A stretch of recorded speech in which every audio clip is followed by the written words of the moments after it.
എന്തിനാണ് ഈ വീഡിയോയിൽ ഇടിയപ്പം നാഴിയെന്ന് ചോദിച്ചാൽ എൻ്റെ ഓൾറെഡി വീഡിയോ കണ്ടിരിക്കുന്നവർക്ക് അറിയാം. എൻ്റെ വണ്ടി നമ്മുടെ സ്കോർപിയോയുടെ ഹീറ്റർ കോറിലേക്ക് പോകുന്ന ഇന്നും ഔട്ടും നമ്മൾ അഴിച്ചപ്പോഴത്തേനും ദേ ആ ഹോസിൻ്റെ പരുവാണ് കേട്ടോ നിങ്ങൾ ഈ കണ്ടുകൊണ്ടിരിക്കുന്നത്. അതുകൊണ്ട് ഇത്രയും മാത്രമല്ല, നമ്മൾ ഫുൾ അഴിച്ചിട്ട് ആ ഹോസിൻ്റെ ഒരവസ്ഥ എന്ന് പറഞ്ഞാൽ ഇതെന്തുകൊണ്ട് വന്നു എന്നാണ് ഞാൻ നിങ്ങളുമായിട്ട് ഷെയർ ചെയ്യാൻ പോകുന്നത്. കാര്യം ഇതിന് മുന്നേയും ഞാൻ ഒത്തിരി തവണ നിങ്ങളുടെ അടുത്ത് ഷെയർ ചെയ്തിട്ടുണ്ട്. നമ്മൾ വണ്ടിയിൽ കൂളൻ്റ് ഉപയോഗിക്കേണ്ട സ്ഥാനത്ത് പച്ചവെള്ളം ഉപയോഗിക്കുകയാണെന്നുണ്ടെങ്കിൽ എന്തൊക്കെ ടൈപ്പ് പ്രശ്നം വരാം. അത് ഓൾറെഡി നമ്മൾ ഇതിന് മുന്നേ ഷെയർ ചെയ്തിട്ടുള്ള കാര്യമാണ്. നമ്മളിങ്ങനെ കൂളൻറ്റിന് പകരം വെള്ളം ഉപയോഗിക്കുമ്പോഴത്തേനും കൂളൻറ്റിൻ്റെ പ്രോപ്പർട്ടീസ് അല്ലല്ലോ വെള്ളത്തിലുള്ള, കൂളൻറ്റിൻ്റെ ഒരു പ്രോപ്പർട്ടിയും വെള്ളത്തിലില്ലല്ലോ. കാര്യം അത് പച്ചവെള്ളം എന്ന് പറഞ്ഞാൽ പ്രത്യേകിച്ച് വേറൊന്നുമില്ല. അപ്പോൾ നമ്മൾ മനസ്സിലാക്കേണ്ട ഒരു കാര്യം എന്ന് പറഞ്ഞാൽ പച്ചവെള്ളത്തിൻ്റെ ഫ്രീസിംഗ് പോയിന്റ് അതുപോലെ തന്നെ ബോയിലിംഗ് പോയിന്റ് കൂളൻറ്റിനെ വെച്ച് നോക്കുമ്പോഴത്തേനും വ്യത്യാസമുണ്ട്. അതുപോലെ തന്നെ നമ്മുടെ കൂളൻ്റ് എന്ന് പറയുമ്പോഴത്തേന് അതിനകത്ത് മറ്റ് മിനറൽ കണ്ടൻസോ കണ്ടാമിനൻസോ ഒന്നുമില്ല. പക്ഷേ നോർമൽ ടാപ്പ് വാട്ടർ അല്ലെന്നുണ്ടെങ്കിൽ ഒരു നമുക്ക് കിട്ടുന്ന ഒരു വെള്ളം എന്ന് പറഞ്ഞാൽ അതിനകത്ത് ഇഷ്ടംപോലെ മിനറൽ കണ്ടൻസും മറ്റ് കണ്ടാമിനൻസും ഉണ്ട്. അപ്പോൾ ഇത് നമ്മൾ കൂളൻറ്റിന് പകരം ഉപയോഗിക്കുമ്പോഴത്തേനും ഇത് പോകുന്ന പാത്തുകൾ നമുക്കറിയാലോ, കൂളൻ്റ് പോകുന്ന പാത്തുകളിൽ നമ്മുടെ റേഡിയേറ്റർ കോറിൻ്റെ ഒക്കെ സൈഡിലോട്ട് വരുവാണെങ്കിൽ വളരെ തിന്നായിട്ടുള്ള പാത്താണ്. അവിടെയൊക്കെ കൂടെ വെള്ളം സഞ്ചരിക്കുന്ന ഒരു അവസ്ഥയിൽ ഈ മിനറൽസും അതുപോലെ തന്നെ മറ്റ് കണ്ടാമിനൻസും കാരണം ഈ പാത്തൊക്കെ ബ്ലോക്ക് ആവും. അപ്പോൾ നിങ്ങൾ ആലോചിക്കുക, അങ്ങനെ ബ്ലോക്ക് ആയാൽ ഈ വെള്ളം നമ്മൾ ഉപയോഗിക്കുന്ന സിറ്റുവേഷനിൽ ഈ വെള്ളം സർക്കുലേറ്റ് ചെയ്യാതെ വരും. അങ്ങനെ പ്രോപ്പറായിട്ട് എഞ്ചിനിൽ കൂളിംഗ് നടക്കത്തില്ല. എഞ്ചിനിൽ കൂളിംഗ് നടന്നില്ലെന്നുണ്ടെങ്കിൽ എന്ത് സംഭവിക്കും? ഓവർ ഹീറ്റ് ആവും. ഓവർ ഹീറ്റ് ആകുമ്പം ഗ്യാസ്കറ്റ് പൊട്ടും. ഗ്യാസ്കറ്റ് പൊട്ടി എന്ത് സംഭവിക്കും? ഈ വെള്ളം ഓയിലും കൂടെ മിക്സ് ആവും. അങ്ങനെ ലാസ്റ്റ് പിസ്റ്റൺ പിടിച്ച് വണ്ടി ഓടാത്ത സിറ്റുവേഷൻ വന്നിട്ട് നമ്മുടെ കയ്യിൽ നിന്ന് തന്നെയല്ലേ കാശ് ഇറങ്ങുന്നത്. അപ്പോൾ ഇത്രയും കാര്യം ഓൾറെഡി ഞാൻ ഇതിന് മുന്നേക്ക് 2-3 വീഡിയോസിലോട്ട് നിങ്ങളായിട്ട് ഷെയർ ചെയ്തിട്ടുണ്ട്. പിന്നെ ഇത് മാത്രമല്ല കേട്ടോ, എഞ്ചിനെ കൂൾ ചെയ്യാനുള്ളൊരു സംഭവം മാത്രമല്ല കൂളൻറ്റിനുള്ളത്. നമ്മുടെ വാട്ടർ പമ്പുകളുടെ ലൂബ്രിക്കേഷൻ ഉൾപ്പെടെ ചെയ്യുന്നത് ഈ കൂളൻ്റാണ്. കൂളൻറ്റിന് അങ്ങനെയും കുറേ സവിശേഷതകളുണ്ട്. അപ്പോൾ നമ്മൾ വെള്ളം ഉപയോഗിക്കുന്ന സിറ്റുവേഷനിൽ ഇതൊന്നും നടക്കത്തില്ലെന്ന് നമ്മൾ മനസ്സിലാക്കണം. അപ്പം നമ്മൾ കൂളൻ്റ് വരെ വെള്ളം ഉപയോഗിച്ചാൽ വാട്ടർ പമ്പ് വരെ അവിടെ ഡാമേജ് ആകാനായിട്ടുള്ള ചാൻസ് ഉണ്ട്. ഓക്കെ, ഇപ്പോൾ ഈ സിറ്റുവേഷനിൽ നിങ്ങൾ ഈ കാണുന്നത് എന്താണെന്ന് അറിയാമോ? ഇതും നമ്മൾ വെള്ളം ഉപയോഗിച്ചതിൻ്റെ ഭാഗമായിട്ട് വന്നതാണ്. സംഭവം എന്താണെന്ന് ചോദിച്ചാൽ നമുക്കറിയാം, നമ്മളൊരു സെക്കൻഡ് ഹാൻഡ് വണ്ടി എടുത്താൽ നമ്മൾ ബേസിക്കായിട്ട് കൊണ്ടുവരുമ്പോഴേ നമ്മൾ എന്ത് ചെയ്യും? കൂളൻ്റ്, അതുപോലെ തന്നെ ബ്രേക്ക് ഫ്ലൂയിഡ്, എഞ്ചിൻ ഓയിൽ, ഇങ്ങനത്തെ കുറേ കാര്യങ്ങൾ നമ്മൾ മാറും. അപ്പോൾ നമ്മുടെ സ്കോർപിയോ കിട്ടിയപ്പോൾ സത്യമായിട്ടും ഇതിൻ്റെ എക്സ്പാൻഷൻ ടാങ്ക് കഴിഞ്ഞിട്ട് ഞാൻ ഓർത്തു നമ്മുടെ വൈപ്പർ വാഷറിൻ്റെ വെള്ളം ഒഴിക്കുന്ന സ്ഥലമാണ്. കാര്യം അത്രയും പച്ചവെള്ളമാണ് അതിനകത്ത് കിടന്നത്. അങ്ങനെ നമ്മളത് മാറിവിട്ടു. നമ്മൾ ഇവിടെ വന്നിട്ട് നമ്മൾ കൂളൻ്റ് റീഫിൽ ചെയ്തു. അപ്പം നമ്മൾ നോട്ടീസ് ചെയ്തൊരു കാര്യമാണ്, നമ്മൾ വണ്ടിക്കുള്ളിൽ AC ഇടുന്ന പോലെ തന്നെ നമ്മൾ ചൂടിടുന്ന സംഭവം ഉണ്ടല്ലോ, നമുക്കത് വർക്കിംഗ് അല്ലായിരുന്നു. ചൂടിടുന്ന സംഭവം വർക്കിംഗ് അല്ലായിരുന്നു. അപ്പോഴത്തേനാണ് നമ്മൾ ഹീറ്റർ കോയിലിൻ്റെ, ഞാൻ മുന്നേ പറഞ്ഞ പോലെ തന്നെ ആ ഹോസ് നിങ്ങൾ കാണിച്ചില്ല ഇന്നോട്ടും പോകുന്നത്, അത് ഊരി നോക്കിയപ്പോഴത്തേനും അതിൻ്റെ അകത്തെ അവസ്ഥ ഞാൻ വേണമെന്നുണ്ടെങ്കിൽ ആ ഹോസിൻ്റെ ഉള്ളിലേക്കുള്ള വ്യൂവും കൂടെ നിങ്ങൾ കാണിച്ചു തരാം. അപ്പം നോർമൽ വെള്ളം ഒഴിച്ചത് കൊണ്ടാണ് ഇതുണ്ട്. ഇപ്പോൾ ഈ ഒരു സംഭവം നോക്കുകയാണെന്നുണ്ടെങ്കിൽ ഇതിനകത്ത് വെള്ളത്തിലുള്ള മറ്റ് കണ്ടാമിനൻസും അതുപോലെ തന്നെ മറ്റ് റസ്റ്റുകളും എല്ലാം കൂടെ കുഴഞ്ഞിരിക്കുന്ന ഒരു പരുവാണ് കേട്ടോ ഇതിനകത്ത് ഇപ്പോൾ ഉള്ളത്.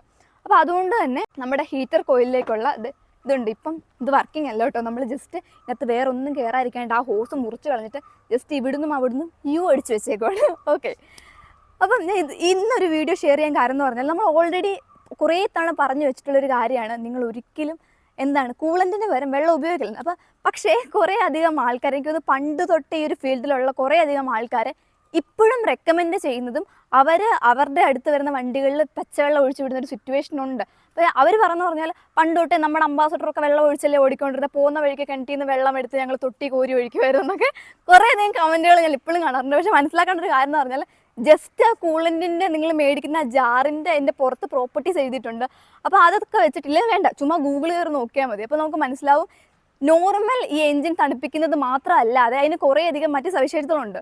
ഇത് പച്ചവെള്ളത്തിന് ഒരിക്കലും കിട്ടുന്ന ഒരു സംഭവം അല്ല. അത് നിങ്ങൾ മനസ്സിലാക്കുക, നല്ല വ്യത്യാസമുണ്ട്. അതുകൊണ്ട് തന്നെ ഇപ്പോഴത്തെ വണ്ടികൾക്ക് മെയിനായിട്ട് നിങ്ങൾ പച്ചവെള്ളം ഒഴിക്കാതിരിക്കുക. പിന്നെ വേറൊരു കാര്യം ശ്രദ്ധിക്കണമെന്ന് പറഞ്ഞാൽ മാറേണ്ട സമയത്ത് മാറുക. ഇല്ലെന്നുണ്ടെങ്കിൽ നിങ്ങൾ എന്ത് കൂളൻ്റ് ഉപയോഗിച്ചോട്ടെ മാറേണ്ട സമയത്ത് മാറിയില്ലെങ്കിലും പ്രശ്നമാണ്. ഇപ്പോൾ നമ്മുടെ നാനോട് കാര്യം നോക്കുകയാണെന്നുണ്ടെങ്കിൽ അതിൻ്റെ വാട്ടർ പമ്പിന് ചെറിയൊരു പണി കിട്ടിയിട്ട് ഓവർ ഹീറ്റിംഗ് ഇഷ്യൂ ആയിട്ട് ജസ്റ്റ് ഇന്നലെ പണി തിറക്കിയിട്ടേ ഉള്ളൂ. അതുകൊണ്ട് തന്നെ മാറേണ്ട ടൈമിൽ മാറുക, മാറേണ്ടത് പോലെ മാറുക. അതായത് ഇപ്പോൾ നമ്മൾ എന്ത് ടൈപ്പ് കൂളൻ്റ് മേടിച്ചാലും പല ടൈപ്പ് വേരിയൻസ് കിട്ടുമല്ലോ.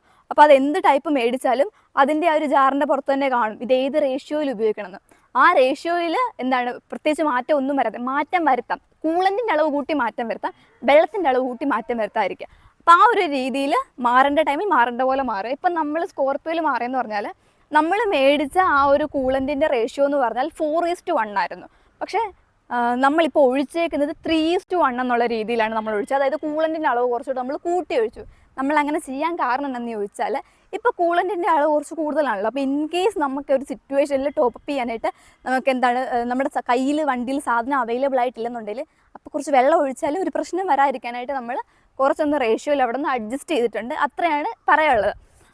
പിന്നെന്താണ്, ഇപ്പം നിങ്ങൾക്ക് ഇപ്പം പക്കാ റേഷ്യോയിൽ തന്നെ ഇപ്പം എന്താണ് 2:1 അല്ലെങ്കിൽ 4:1 എന്നുള്ളിടത്ത് നിങ്ങൾ അതേ റേഷ്യോ തന്നെ കീപ്പ് ചെയ്താണ് റീഫിൽ ചെയ്യുന്നെന്നുണ്ടെങ്കിൽ ഓൾറെഡി നിങ്ങൾ എപ്പോഴും ആ വണ്ടിയിൽ ടോപ്പ് അപ്പ് ചെയ്യാനായിട്ട് കൂളൻ്റ് എടുത്തിട്ടേക്ക്, അത്രയും കൂടെ ചെയ്താൽ മതി. പിന്നെ മാറേണ്ട സമയത്ത് മാറി വേറൊരു പണിയും കിട്ടാൻ നോക്കിയാൽ മതി. എന്തിനാണ് ഈ വീഡിയോയിൽ ഇടിയപ്പ് നാഴിയെന്ന് ചോദിച്ചാൽ, എൻ്റെ ഓൾറെഡി വീഡിയോ കണ്ടിരിക്കുന്നവർക്ക് അറിയാം എൻ്റെ വണ്ടികളുടെ എന്താണ് സിലിണ്ടറിനെയാണ് ഇതുകൊണ്ട് റെപ്രസെൻറ്റ് ചെയ്യാറുള്ളത്.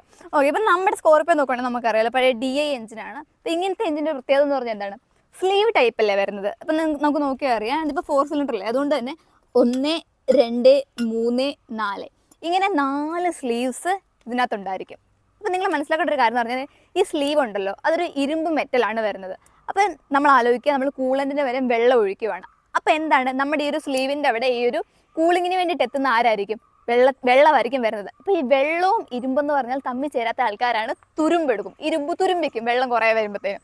അങ്ങനെ ഇത് ഡാമേജ് ആയിട്ട് നമ്മുടെ സിലിണ്ടറിന് ഉള്ളിലേക്ക് എന്ത് വരും, വെള്ളം ഒരു കുഞ്ഞളവിലേ വരുന്നുള്ളൂ. ഒരു തുടക്കമൊക്കെ ആകുമ്പോൾ തന്നെ എന്താണ് ഡാമേജ് ആയിട്ട് ചെറിയ അളവിൽ വെള്ളം വരുന്നു. അങ്ങനെ ഈ വെള്ളം എന്താണ് അവിടെ കമ്പസ്റ്റിൻ നടക്കുമല്ലോ നമ്മുടെ സിലിണ്ടറിനുള്ളിൽ.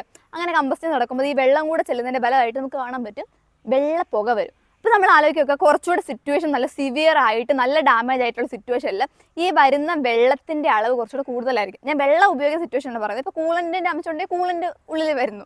അപ്പോൾ അങ്ങനെ ഒരു സിറ്റുവേഷൻ നല്ലപോലെ ഇതിൻ്റെ ഉള്ളിലേക്ക് എത്തുന്നുണ്ടെങ്കിൽ, ഞാൻ മുന്നേ പറഞ്ഞല്ലേ, നമ്മൾ പറഞ്ഞില്ലേ ഗ്യാസ്കറ്റ് പൊട്ടിയിട്ട് മുന്നേ വെള്ളം വന്നിട്ട് പിസ്റ്റൺ പിടിച്ച അവസ്ഥ സെയിം. അതായത് ഇതിൻ്റെ ഉള്ളിൽ വന്നാൽ നമ്മൾ മനസ്സിലാക്കേണ്ട കാര്യം പിസ്റ്റൺ പിടിക്കും, അങ്ങനെ എൻജിൻ ഔട്ട് കംപ്ലീറ്റ്ലി ആ ഒരു അവസ്ഥയിലേക്ക് വരും.